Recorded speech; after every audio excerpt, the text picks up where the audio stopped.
How you doing, folks? You're watching Onward with ONRIE Live, and I'm your host, ONRIE Compan. Today's guest has been waiting for a shot up on the show for a while now, and I'm so excited to have him. The reason why I'm telling you that is because this guy is excited. He wants to get out there and promote his book, and I read his first issue today, and man, he knocks it out of the park. It is an action-packed comic book with lots of extraordinary female characters, superheroes, all the kind of stuff you want in a Marvel movie. It's all in this book, in this first issue. He doesn't waste any time. And he is somebody I am really looking forward to getting to know now. Now that I've become associated with his work, I look forward to becoming associated with him. Folks, I welcome Tony Doug Wright to the show. Tony, hey, how you doing, sir? I'm doing well. How are you? I'm doing fantastic, man. I'm enjoying a beautiful day. Where's that $20 I had you for that intro? Oh man, that was amazing. $20, huh? That was awesome, man. Thank you. I really appreciate it. Of course, absolutely. Well, why don't you do us a favor? Why don't you tell us who you are, what you do, and because my intros, they're not. It doesn't live up to the you telling us who you are and everything. So I'm going to just step aside for a moment here. You take the stage. Tell us who you are. Hey, I'm Tony Doug Wright. I'm a comic book and graphic novel writer for SourcePoint Press. Before that, I was writing webcomics at a site called Champion City Comics. I have comic books with SourcePoint Press titled Day 165, a supernatural World War II thriller. My latest release is a 3-issue series called Danger Devil for fans of supernatural horror and superheroes. And I also have a graphic novel series called The Chronicles of Dr. Death, if you're into superhero horror stories. So I kind of got the market covered with the supernatural, the horror, suspense, and a little bit of superheroes here and there. So thank you for having me on the show. And you can check out my work with SourcePoint Press. You can follow me on Instagram at Champion City Comics and Twitter, Champion City Comics. So thank you. Absolutely. It's a pleasure to have you here. So now that I got you in the house here, and hang on, let's just adjust this screen right here so people can see us both here. Get the best of both worlds. Get the best of both worlds, and I love that. One thing I got to say that I really admired and that I think is very important whenever you start off a comic, because you have experience working in this field. Yeah. Issue ones are always the hardest to do. Mm-hmm. Because that's your establishing issue. You got to hook people. You can't have any big reveals because you're introducing. Everything you're introducing is kind of already been done before, no matter how original your ideas are. But the one thing that I got to say that I found really fun about your issue of Danger Devil that I read is that you just jump right into it. There's no needless plot buildups. We don't need to know the origin of the character. You just jump right into the fun. It's a lot. What I took from it was it felt like Batman meets Doctor Strange, or even Batwoman meets Doctor Strange. It's kind of how it felt. And you introduced primarily a female cast. I think there was only one male character in the entire book, and he was sort of like how we would typically see female characters in most movies coming up to this point in time. Yeah. So just what was your approach to this? Like, what made you decide to take this, completely different, to reverse everything?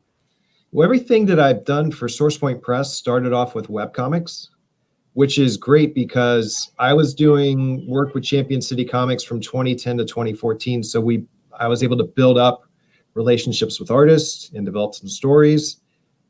And we had it out there at our site.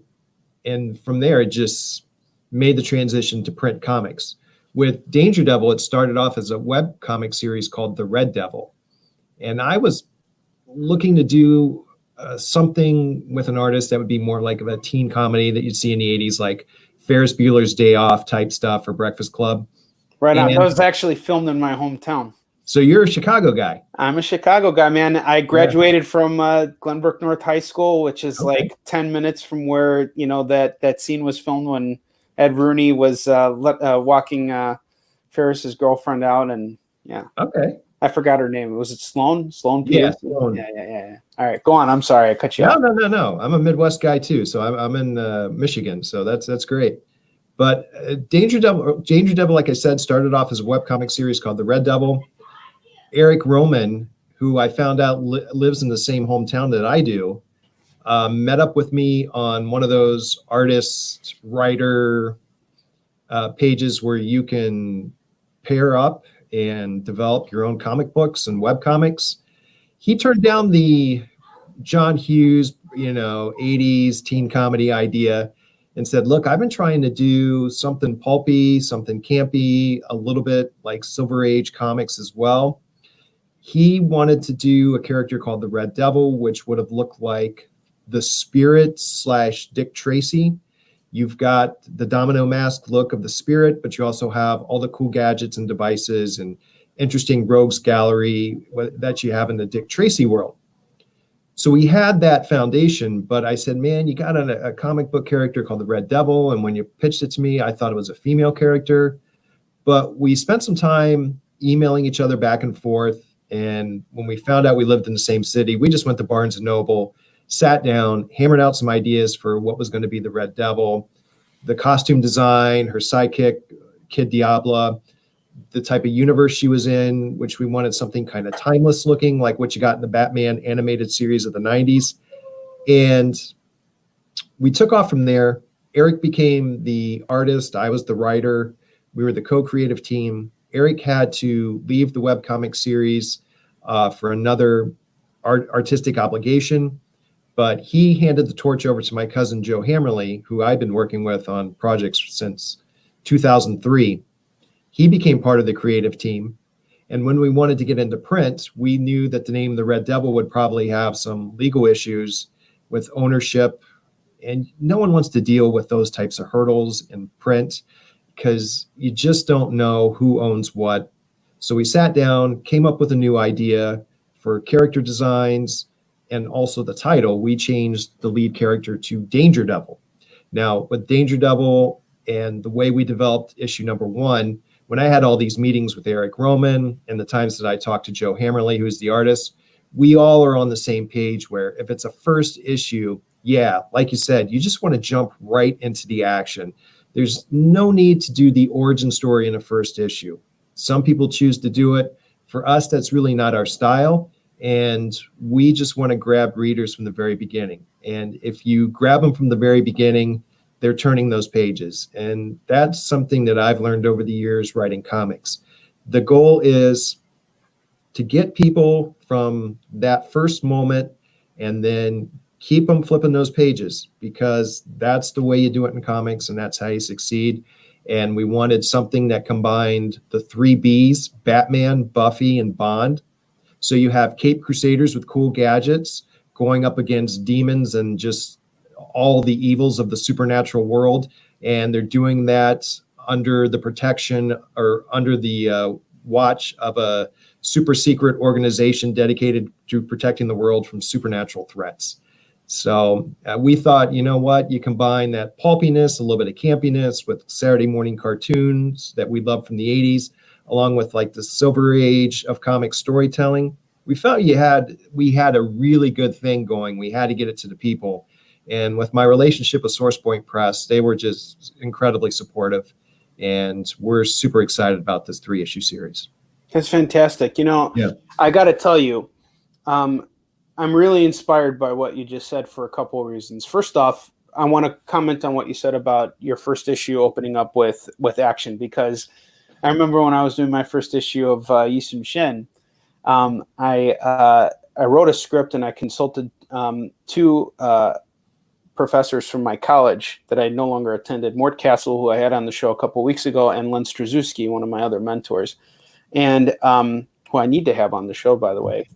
But anyway, when I handed in my first draft of this of my script, they were like, "Where's all the action?" And I'm like, "Well, I'm leading up to that first battle. It's going to be in issue 6." And they were like, "How many issues are you planning?" And I was like, "Well, I was thinking like around 60 issues." And literally, they had the same exact reaction. Their eyes shot open wide. And they're like, "What are you, out of your fucking mind? You gotta dial this down. You gotta do this in 8 issues or whatever. Where's your action? Get to the action." And I have to say, even though they told me something that they told me my work sucked, it was very relieving, because at that point I realized, hey, I could actually focus on the action, which is what I wanted to do anyway. And so, that helped me kind of put together what eventually became my first issue.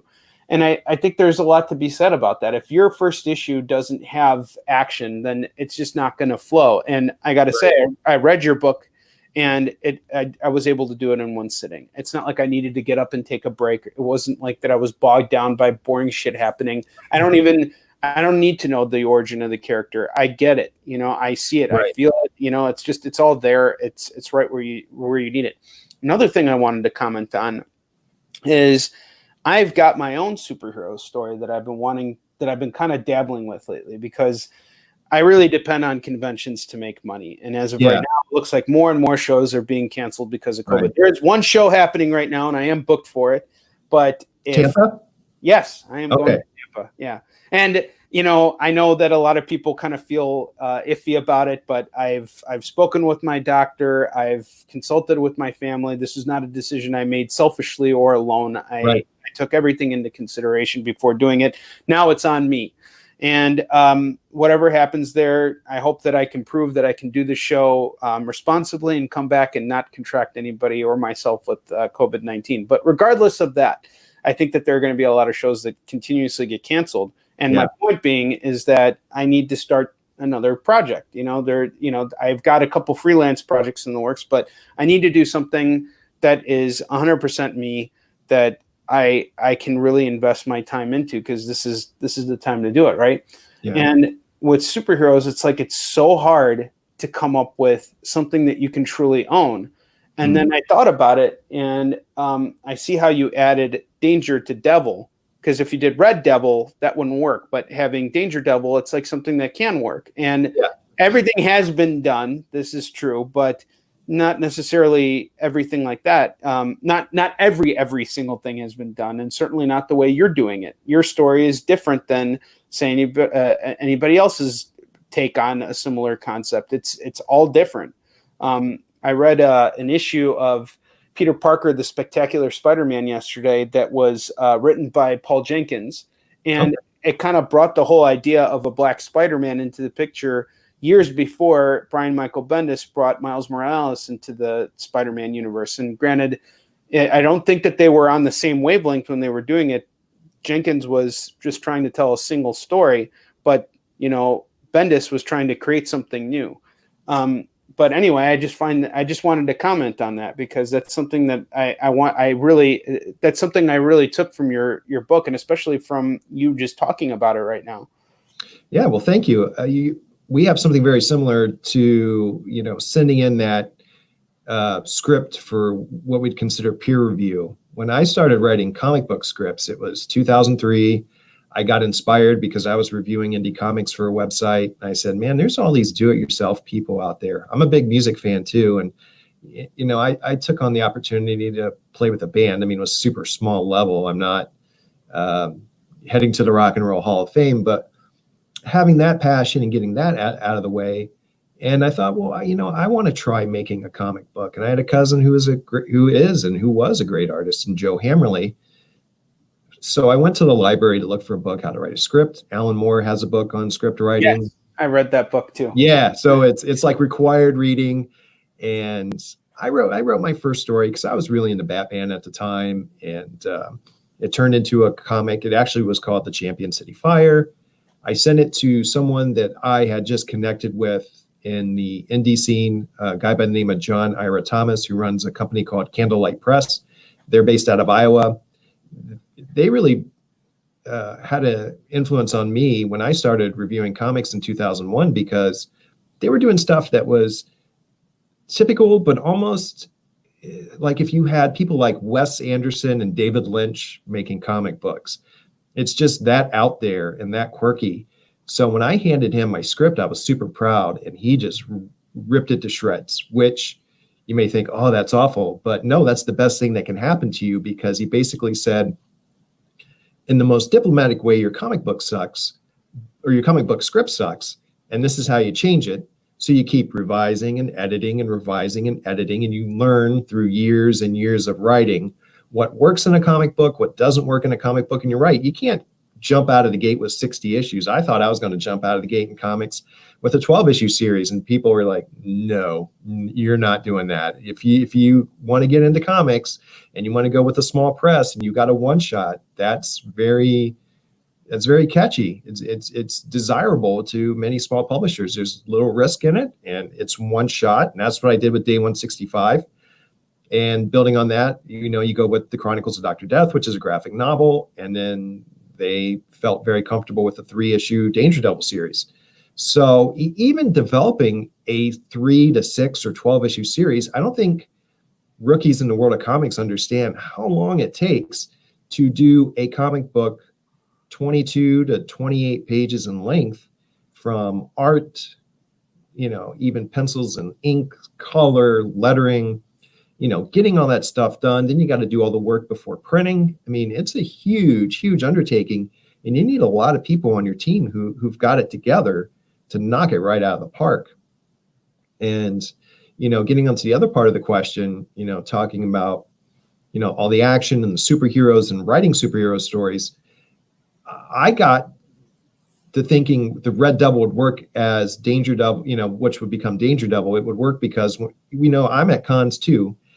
And, you meet people, you pitch Source Point Press, you tell them what we have, you get them talking about the comics they love. And the majority of people who attend these cons are going to stop at a table for an indie publisher like Marvel and DC. They love superhero stories. So if you have a superhero story for them, they're willing to grab on to another superhero title. They want to see what you're doing that's similar and maybe what's different.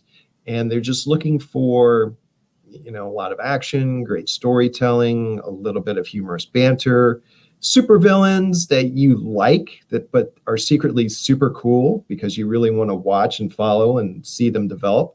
And, I totally get it with you wanting to develop a superhero comic because they do sell. But, it's just more than superhero comics because there's also a lot of horror and sci-fi and fantasy, slice of life stuff that it all does well out there. And the market's out there, and you got to get back into the conventions. And I know with 2021, we'll see them come back. I mean, my last convention was C2E2 this year. Same here. Great show. Sorry, I didn't know you at the time, but you know what? That doesn't matter. The fact I gotta say, I don't always look at things as doom and gloom. Now we do know each other, and now when we see each other at conventions, we'll be brothers out there. So it's an experience that's been really hard. I think mainly from the financial aspect, because it took me so long to get to a point where I was able to actually call this my career. I was making enough money to, support my family, to pay my bills, to do everything I needed to do. And that took 6 years just to get to that point. And now all of a sudden the plug has been pulled, and I can't really apply for any loans. I'm not in a position to get it, nor do I want loans. I don't want to owe anybody any more fucking money than I already do.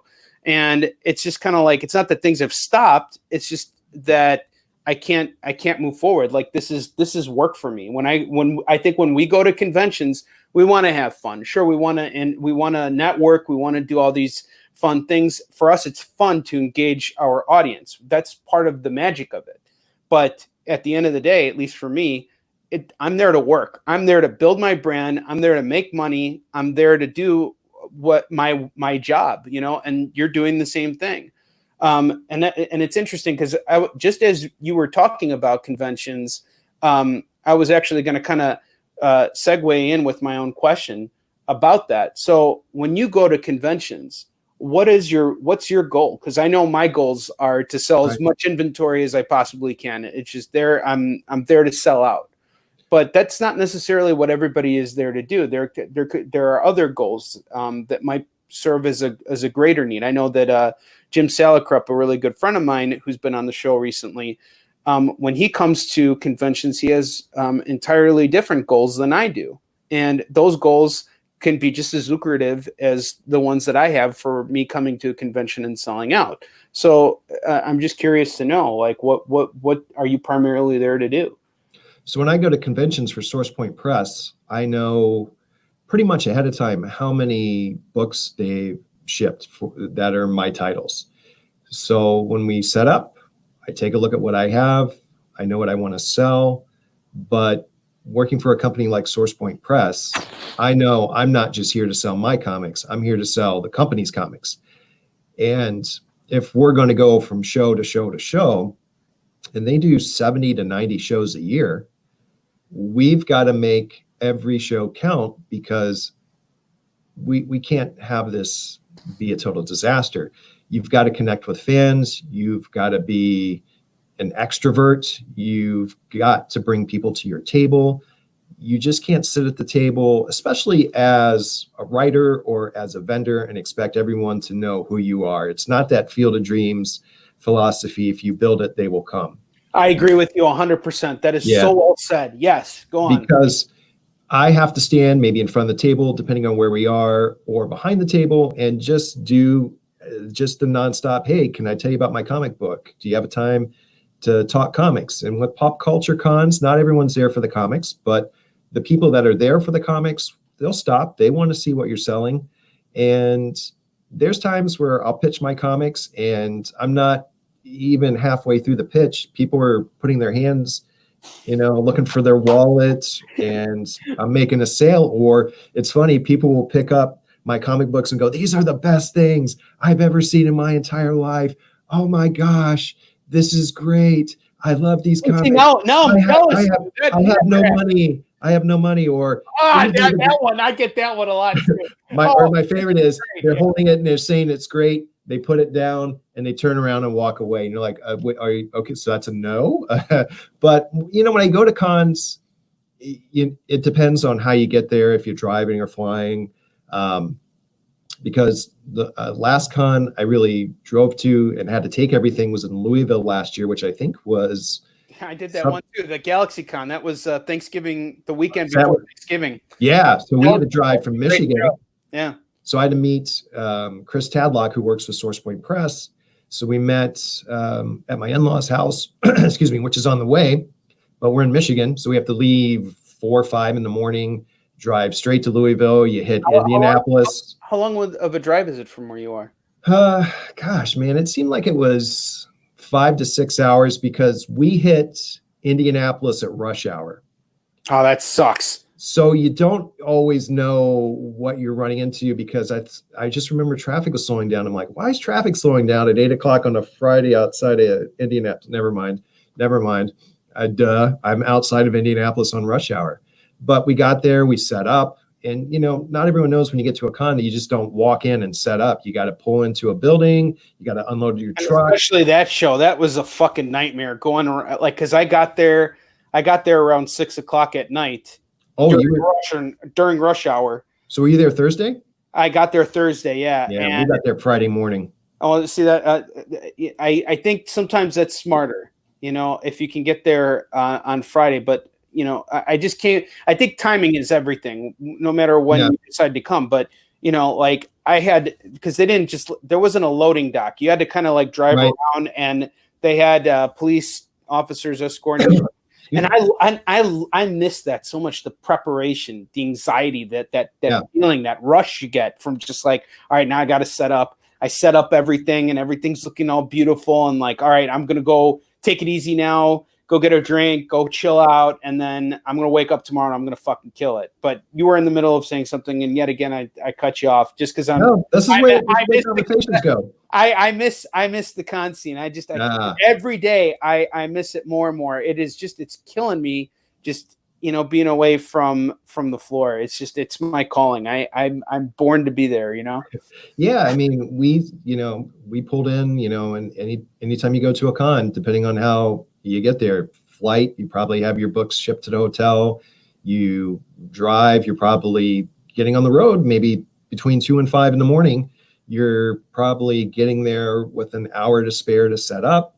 It's a long line waiting. It's taking everything out of the truck or the van, getting the table set up, putting up, any, type of banners that you have. And yeah, you may have time because if you're doing a Friday, Saturday, Sunday show, you may have time to chill for a little bit, because those Friday shows could be a noon or a 2 p.m. start. And you're probably there to 6 to 8. And then Saturday, you're probably rocking a 10 to 7, 10 to 8 show. Yep. And then Sunday, you're doing probably 10 to 5, 10 to 4, depending on the city. And then it's breakdown. And then it's find the truck, find the van, wait your turn to load up and get out of Dodge. And hopefully there's no basketball games, concerts, or downtown events that are slowing you down from leaving. Is there a marathon? Is there, art fair going on? I mean, and while you're there, you got to sell comics. And these are the things that suck about conventions, and I'm missing them. I remember New York Comic Con last year was a fucking nightmare. Oh my God. So here's what happened. I flew in to New York in the morning, and I had to get to Jersey because I had to rent a U-Haul to grab my books, which I had shipped to through R&L carriers. So I ship skids. And I have them sent to their different facilities. So from one facility to another. So that way because I can't ship skids to the hotels I'm staying at. Right. So, and especially in New York, it's just a pain in the ass. So I did everything through Jersey, and I thought it would just be an easy day. Well, it turned out that getting an Uber would have cost $100 to get from New York to Jersey. So I took trains, and that was just an accident. I didn't know that was going to be the plan. So I had to carry around all this shit with me all over New York. I finally get to Jersey. I finally get my shit, my U-Haul. And then I get over to, the R&L place. And then I get to the convention center, and then it just starts raining. And it's it was so bad that it was like it was 3 p.m. and it was dark outside. It was raining that fucking bad. But I was fortunate because I was able to get all my stuff in right before it really started raining. It really hit me just as I was leaving. And after I left, I spent another 20 minutes in traffic. I didn't have any change on me, and I didn't realize that when you're going through Jersey to New York, you need to have a shit ton of money on you because you got to pay tolls and everything. And then after that, it got really cold outside. I was exhausted, and I went and I had dinner with some friends that live in Brooklyn. And then I went and took a boxing class at 10 o'clock at night.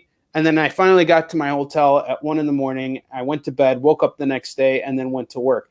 And I loved that day. I reminisce on it because even though it was so much hell, it's just like compared to like just sitting, you never feel worthless. You always know that you're doing something productive.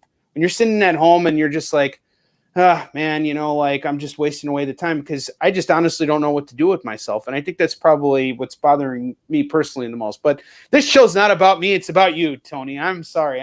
No, you're fine. I like your adventure. Stealing the tension away from you. No. It's all good. But like we said, with conventions, you end up networking with people. It's funny you're talking about the Louisville show where we were located in the vendor section. If you remember the layout of the convention center, do you remember where they had all the people waiting in line to do the celebrity photos? Well, I was positioned in a different place, and that show was very interesting to me because my buddy Ted Sikora did it too, and I don't want to trail off, but he was on the show a couple weeks ago, and we had a whole banter about it. But go on. Short answer, I don't know where it was. So we're right behind the area where people would wait to get their photo op. So the blue curtains and all the lines sort of gated off. And I just remember I was like, man, this is an interesting spot for us. This is going to be pretty good traffic. And I kind of wanted to see who was around us. So there was like an artist next to us. There was a guy selling art across from us. But the guy directly to our left was from like Memory Foam or Sleep Doctor or Sleep Number Beds. And I just looked over and I said, is this guy selling Sleep Number Beds at a comic book convention? And he was also from Michigan. He's like, yeah, I do these shows for the company. And you never know who you're going to meet. You might be next to a big name publisher. You might be next to, Memory Foam, Sleep Number Beds. And that's what cracks me up about Comic-Cons. You don't know who your neighbors are. I've always had good neighbors. When we did the Florida SuperCon in Miami, our neighbors were, I think it was Shudder, the TV streaming service. And they were great neighbors. And across from us was the actor, I think, Michael Beck from The Warriors. So you never know who you're going to be hanging out with at a show or who you're going to meet, especially at that Florida SuperCon that we did in Miami, Barry Boswick stopped by our table. One of the guys from Source Point Press is a huge Rocky Horror fan, and he stopped by. So you have all these great stories that sort of makes these long, exhausting journeys to get to conventions well worth it. And you just have that moment where you just walk out exhausted from the end of the night, and you get somewhere and you just sit down and you, like you said, you just meet people, and you get something to eat and you have a drink and, make it back to the hotel and crash and do it all over again. I think that makes the experience richer. And I have to say that I've often found myself feeling very lonely on the convention front because I'm always just focused on what I'm there to do. The day ends, and like you said, I'm exhausted. I kind of want to be alone. I need my alone time. Right. And that's always been my attitude. But I have to say that through what I've experienced on the show, it's made me want to open up more because I've had a chance to get to know all these great creators, and I look forward to meeting them in person, you included. Thanks. And, just to be able to shoot the shit and hang out, it's something that I think is an important dynamic and what's missing. Because another thing too is when the day is over, you got all this cash on you, and everybody wants to do one thing, but, you kind of want to do another thing. And like I said, I usually like to just, have a moment. I'm talking to people all day long, right. And, I like to have my moment of peace where it's quiet. Everything is just, I just get that moment to myself, and you can't really be productive in that moment, but you just have a chance to, do what you got to do, and, I miss all of it just tremendously, but I also, I look forward to coming back because I think the experiences are enriched now based on, what I've experienced throughout this lockdown, Yeah. And with shows, when I do, because when I'm traveling with Source Point Press, there may be another person or 3, 4, 5 other people with you. I've only, one show I did for him, Gem City Comic Con in Dayton, Ohio. I was the only person for Source Point Press at that show, but that wasn't a problem because I'm from that area originally. So I had, my wife and kids came down with me to hang out at my parents' house, and I had friends in the area stop by, and I knew quite a few of the, I knew a good number of the people there at the show. So I didn't feel totally alone, but I did a show in Albuquerque with Travis McIntyre for New Mexico Comic Con, which is a great show last year. It was just us, and we got through it. We got the book shipped. There was a lot of airplane drama for me getting home. I was stuck in Albuquerque for a day because there were thunderstorms all over the Great Plains over to the Great Lakes, and it's an adventure all the time, and you meet new people, and sometimes you get a moment to look around the city, but those are few and far between. But I can understand, like you being by yourself at a table, it can get kind of lonely. And I did that myself because there's some days where you're trying to get a lot of people to your table, and you get someone that's just not interested or asking like a million questions about your book, and like, man, this might be a tough sale today. But I do miss the cons as well. I'm glad I got C2E2 under my belt for this year. That's the show I hate the most. I'm like, why did that have to be my last show? Yeah. and it's not anything personal. I know a lot of people love it, and I had a great time this year. It's certainly not the worst show on the planet anymore for me, but for a long time I had a stigma. That was not my best show. And I don't know what it is. It's just something about it. And it's my hometown show. I've never had a particularly bad performance there, but I tend to do better at shows where I travel. I don't know what it is. It must be a different demographic or something. Yeah, some shows in Michigan go well because I'm with Source Point Press and they're a Michigan-based company. There's been a few, I guess, well, there's probably been 2 shows that I've attended where you're just scratching your head like, what's up with this show? Is it not a big comic book crowd? Are we in a bad location? And there's just some shows where, like that New Mexico show I was telling you about, I had only maybe 3 or 4 things left on the table for the company when I left, which was a win for us. And the Miami SuperCon, the people I was with, we all worked together to get everything sold, which is a great feeling. But I was remembering one show, which I won't name, and I remember it wasn't good overall for anyone. Excuse me. And I remember it was the first day. I think the show ended maybe 6:00, and there were vendors packing up to leave. It was one of those shows. So when you get into comics, you're going to have to do shows like that. You're going to have the big, impressive, awesome shows like C2E2, or just the super incredibly busy, hectic, overwhelming New York Comic Cons. And then you do some of the shows where you're like I don't know if you ever watched the documentary This Is Spinal Tap, but you have those moments where I've lived those moments. Yeah, you just think like this is a very Spinal Tap moment in the world of comics I'm experiencing right now. But that's what a lot of people need to do. And, it ties in what you're talking about with scripts and with cons. What I learned getting into publishing comics is if you got a one shot, that's great. 12-issue idea, no one wants to hear it. But if you've got something completed and you can go to a convention and talk to someone from a company that can make decisions on publishing, show them everything that you've done as a creator. Don't pitch your idea to them. Just show them what you've done so they can see what you bring to the table. And, I meet people at cons who have comic books in development. They want to get involved with SourcePoint Press, or they're just coming over to talk and network with SourcePoint Press, which is really nice. People doing different things from podcasts to, designing their own stuff. It's all over the place. And it's just good to know people in the business. When I see them at cons, you can just stop and say hello. Yeah, sure.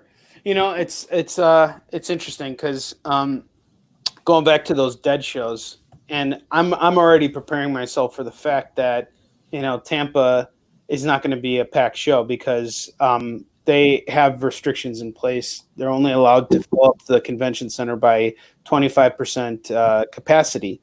So normally a show that brings in 50,000 people is now going to bring 25% of that, which is somewhere around 12,500. That's what I was thinking. And it's going to be that sort of measuring stick for other cons this year. They're going to look at something like Tampa Bay and say, okay, what did they do right? What did they do wrong?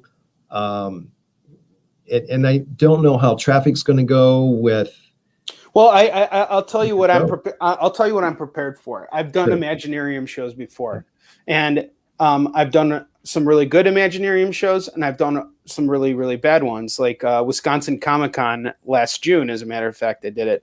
It was an hour away from my house, and that was in Milwaukee. That was in Milwaukee. Yeah, I remember that show. I wasn't there, but I remember hearing others from that show.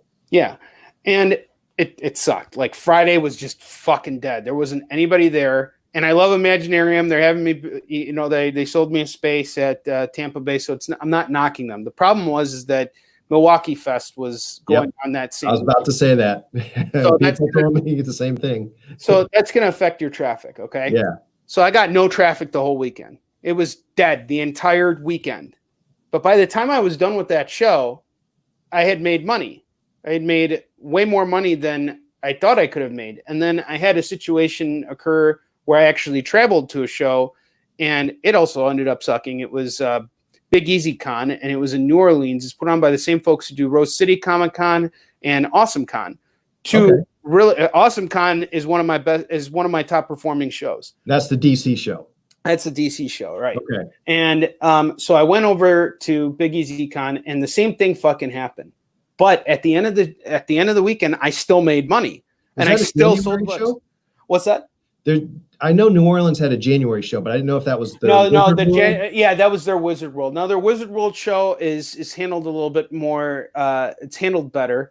I think what happened with what really hurt Big Easy Con was the fact that they had to move the show. So it was originally they had sold, I think, like 10,000 tickets, and the show was supposed to occur in June, but then they had to shift it over to Halloween weekend, which is when there was just maybe about like I don't know. I think there were more people with collecting tax money on the show floor that weekend than there were actually people. I mean, literally, the celebrities were empty the entire time. There was nobody on that fucking floor, and I'm ready for that at Tampa Bay. I know it's gonna be the exact same thing, but I'm still ready to go back out there because I know that I can at least do something. I know that I can set my goal, and I know how many books I can sell. And if it turns out better, well, then hey, great.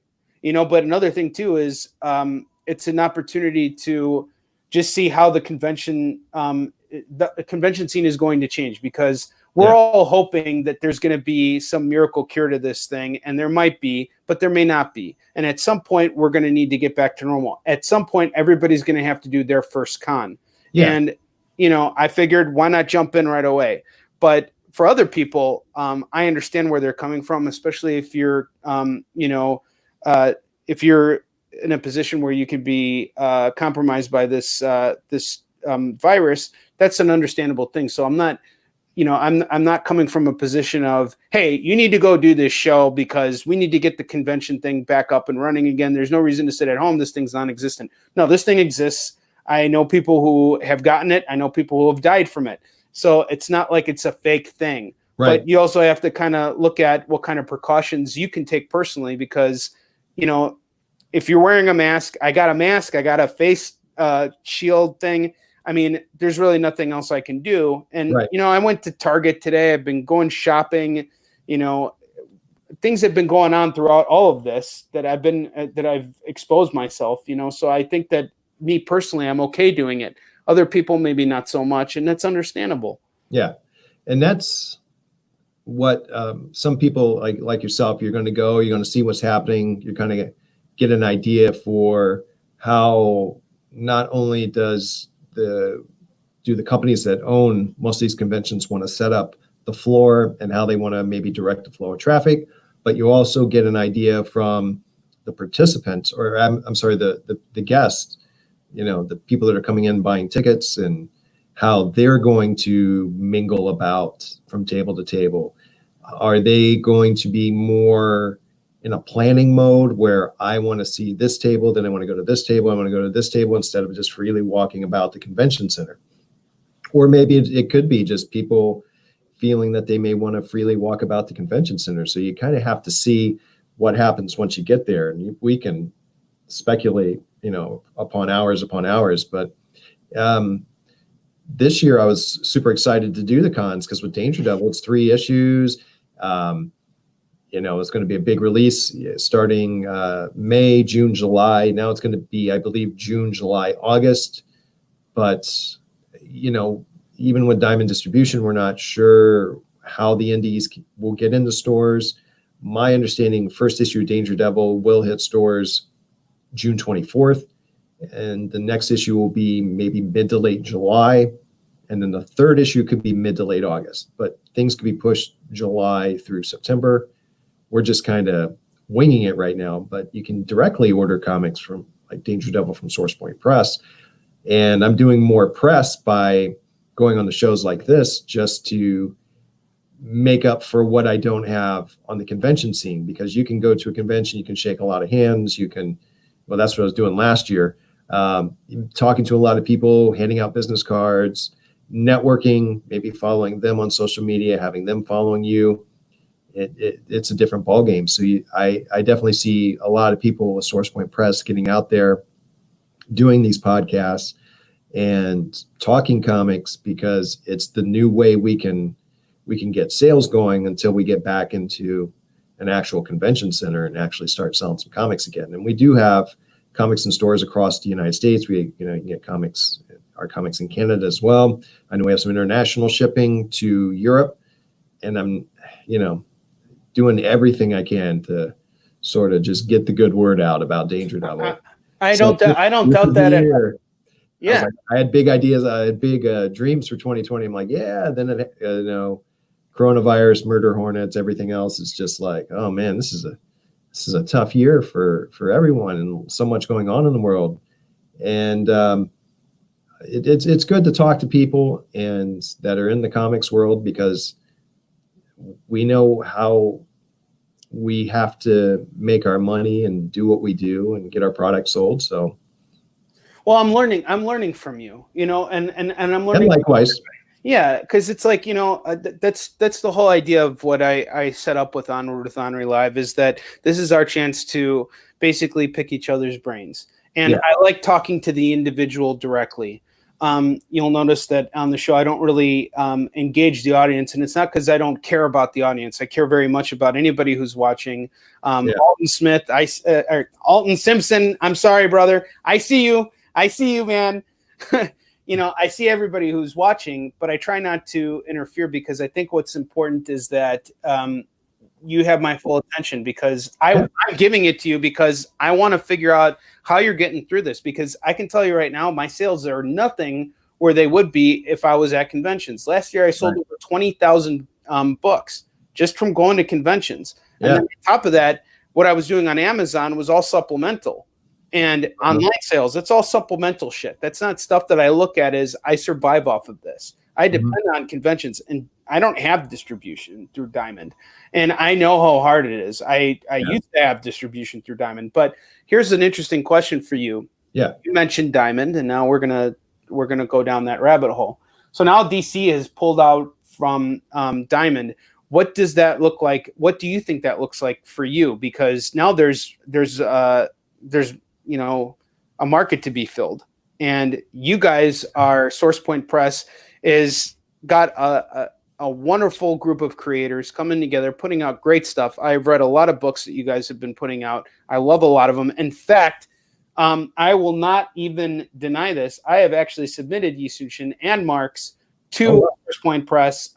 Travis and I have been talking here and there. I don't know what's going to happen, but you know, we'll see what happens. I could get rejected, or it just may not work out. Whatever the case is, the point is I threw my hat in because I like your vision. I like where you guys are going, and I want to have some direct market exposure. And I like SourcePoint's approach to it, you know?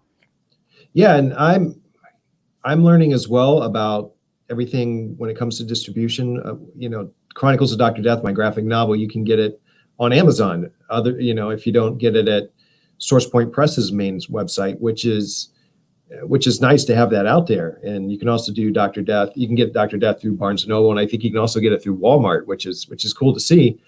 But with the comic book, like you guys got distribution through Walmart. That's fucking huge. Well, I actually did a search for the Chronicles of Dr. Death. I know we could get it through Amazon, and I knew that there was potential for Barnes & Noble. So it was on Barnes & Noble, it was on Walmart, it was and Amazon, which was nice. And you kind of have to do that promoting as well to get people to buy from those stores.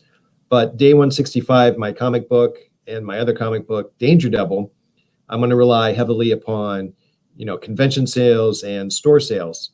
With Diamond, I mean, I think I was looking at the numbers from last year, possibly November, December.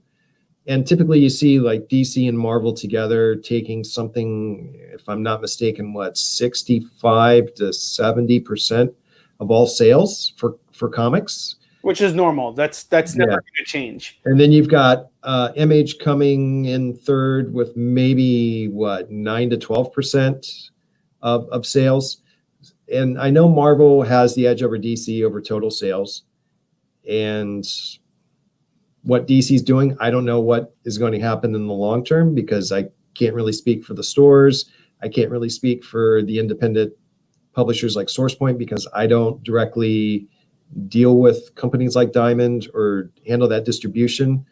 All I know is it's one of those wait and see situations, which it does sound interesting that what DC's doing, but I know that they're even talking about Tuesday distribution instead of Wednesday release dates. You know, Wednesday's New Comic Book Day, but I think DC was looking for a Tuesday release day for their comics.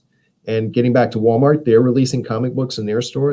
I think I've seen 2 or 3 posts on social media, people are taking pictures in Walmart where they're showing the indie company. They've got their own pop-up stands. Yeah. Mitch Breitweiser and his wife, they launched a company, and they had like some titles that are just selling like crazy over there. And I think that's brilliant. I always find it kind of funny how limiting the comic book industry treats itself. Like, why are comics only sold at specialty shops? Why aren't they sold everywhere? Why aren't they advertised more? How come we don't see Super Bowl ads for comics? Yeah, it's a good point. When I first started reading comics, I went to it was a local store where I grew up in Springfield, Ohio, and it's kind of just a magazine, newspaper. I don't know if those stores really exist anymore, where you just go get it was just magazines, just like a huge wall of magazines. And there was the comic book spin rack, and you could get it was like half convenience store, half card shop, half tchotchkes, and they had pizza in there as well. So that's where I grew. That's what I was used to. I never stepped foot in a comic book store until maybe the mid 90s when I was in college. Because you could get comic books at the grocery store, you could get comic books at department stores. And you're right, it's now specialty shops. And when we talk about back in the day, I remember there used to be stores dedicated to baseball cards when they were a thing. And we kind of saw what happened to baseball cards, especially starting in the 90s moving forward, how that's basically collapsed. It's not happening to comics, but you see a lot of stores not just selling comics, but it's comics and toys and magic cards. And I love that there are specialty shops. I think you do too. I don't think that either of us are saying that we need to do away with specialty shops. No, nobody's saying that. But like, look at GameStop. You can buy video games from GameStop, but you can also buy them from Target. You can also buy them from Walmart. You can go to Best Buy. It's putting our work out there so that a broader audience can see it. You want to hit as many people as you can. Why should only people who go into these specialty shops be the only people who get to buy comics? I think both of us have experience in the sense that most of the people that buy our work have never read a comic book in their lives and aren't at comic conventions to actually buy comics. They're there to meet celebrities. But since they're there already, they're like, all right, what else can we do? And then suddenly they meet us and we give them our pitches, and they're entranced by our, performance, because I look at us as we're showmen. Yeah. We go out there and we perform. We go out there to engage our audience, to give them an experience. And, I had Casey Pierce on here a couple weeks ago, and she's a showgirl, and I mean that. Yeah, I know what you mean. Not Elizabeth Berkley, not that kind of showgirl, but the kind of, she's out there. She's putting on a performance. She is, and she's magnificent. I don't even have to see her. I just know that she does it well. Yeah, I mean, when I learned through Source Point Press, it was Greg Wright and Casey Pierce and David Hayes were the people I worked with at first, and I kind of learned from them how they engage with people at shows, and you got to really just be persistent and just asking everyone that walks by, you want to check out our comic book? Can I talk to you about my comic books for a minute? Are you interested? Are you a big comic book fan? And yeah, there's times where people walk up to your table and you just start talking like, hey, you're a big comic book fan. They're like, no, I just came up to hear what you had to say. And it's like, oh, here we go. I'll just try to pitch you a comic book anyway, even though you may not be a big fan. But yeah, you do get people who love comics and they'll say, oh, your stuff is so awesome. And they don't want to buy anything. Or you get people who are new to comics and they find out what you do and they buy your stuff. And that's really cool. And the thing that I learned is you don't know on that floor who's going to be your comic book person. You can't point to any person and say, oh yeah, they definitely read comics. I mean, yeah, I once had someone dressed as Captain America, and I think the other person was Black Widow, come up to our table. I was like, man, I got to tell you about our comics, because if you're, you're both big into the Avengers and stuff like that, I can show you some of our Source Point Press comics. And they looked at me like, we don't read comics. And I walked away and I thought, oh, okay. That was a weird moment, but I mean, we've got thousands of these stories at conventions. And there's all kinds of war stories. There's one that I was laughing as you mentioned it. So I was at the show, Steel City Comic Con in December. It was my last show of 2020. And this one dude, he was just, I swear to God, it was just like solid rock. And this guy was just muscle. Okay. And when he shook your hand, he fucking broke your goddamn hand. I mean, he would just be like, you know, like just doing like all the handshakes and everything. Didn't buy a fucking thing for me. But every time he walked by my table, he was like, "What's up, brother?" Hey, just fucking like broke my fucking hand every goddamn time. And by Saturday, I came up to him and I'm like, I was like, let's do a fist bump.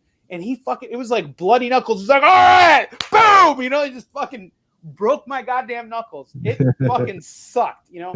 And eventually I had to tell him, like, you know, I had to vocalize how much pain he was putting me in. But, you know, it's just like you have experiences like that and you never know what can happen, you know. He might have gone home afterwards and said, you know what, I really like meeting that guy. I didn't have money at the show because, let's be honest, these conventions are expensive. But, you know, he met me, he liked me, and, you know, he goes home and he orders books. You know, you never know how your interactions can go. And I remember when I had Madeline Holly Rosing on here a couple of weeks ago. Another Source Point presser. Yes, exactly. I think I've had all you guys on here by this point, you know.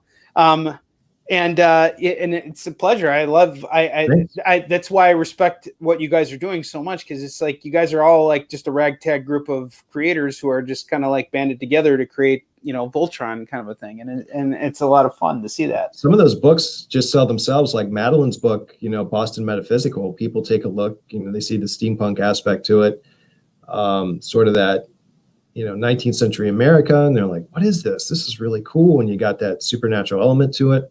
That sells instantly. And we've got so many titles. We had one called Made Up Zombie Clown Circus, and you just see the cover and people are like, okay, I'm buying that. I don't know. I don't care. I just want it.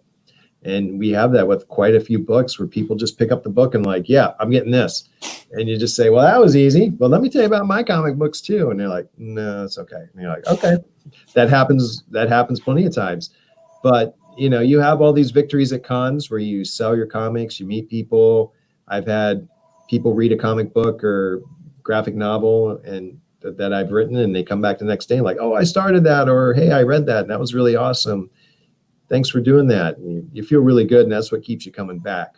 And even when I've done like free comic book day shows, and we had something during Halloween at a store in Grand Rapids where they kind of had like something similar to a free comic book day event. That was wonderful too. So you meet all these people in the area. They're aspiring writers or comic book artists or both. And you meet more people in the community, and it's great. Absolutely. Tony, we're coming to the end of our episode here. I want to give you, first off, I want to thank you for coming on the show. You've charged me up, man. I really enjoyed talking to you. Do us a favor. Do one last shout out. Tell us where we can find you. You take the spotlight. Okay, so my comic books, Danger Devil, Day 165, and the Chronicles of Dr. Death are all available through Source Point Press.